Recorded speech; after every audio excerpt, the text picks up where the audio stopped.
আসসালামু আলাইকুম। গত ৩১/২/২৫ আমরা একটা পিকনিক করেছিলাম। তবে সেই পিকনিকে আমাদের সাথে ভেনম অর্থাৎ সিয়াম এবং আবদুল্লাহ ছিল না। তো এই কারণে আমরা যে পিকনিক করেছি এটা শোনার পর মন খারাপ হয়েছিল।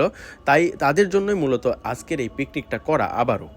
তো তামিম বরাবরের মতো রান্না করবে, আর ওরা যেহেতু আসছে তো আজকে স্পেশালি কিছু আয়োজন ছিল না, তবে আমরা সবজি খিচুড়ি রান্না করার জন্য প্রস্তুতি নিয়েছিলাম এবং সবজি খিচুড়ি রান্না অবশেষে করেছিলাম।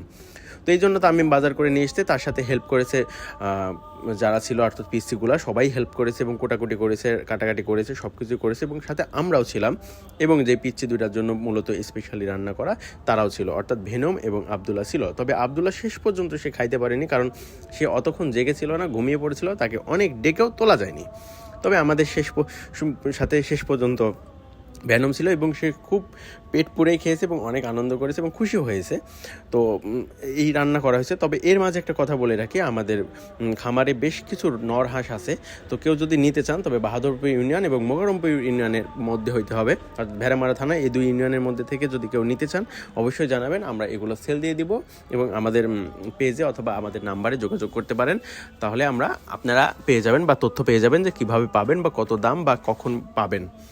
তো যাই হোক, এরপরে আমরা রান্নাবান্না করেছিলাম। রান্নাবান্না করতে করতে আমাদের প্রায় 10টা বেজে গেছিলো এবং তারপরে আমাদের খাওয়া দাওয়া হয়েছে। অর্থাৎ আমরা যে সবজি খিচুড়িটা রান্না করেছে মূলত তামিম, তবে হেল্প করেছিলাম আমরা সবাই মিলে, সবাই একসাথে এনজয় করেছি।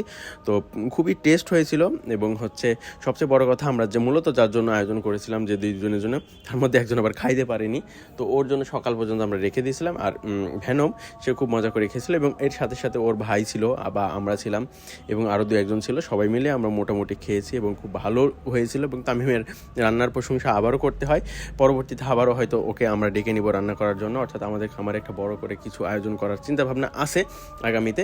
সেই আয়োজনে হয়তো ওকে আমরা ডেকে নিব এবং বলবো তুমি রান্না করো। তো আজকের মতো এটুকুই, সবাই ভালো থাকবেন। আসসালামু আলাইকুম, আল্লাহ হাফিজ।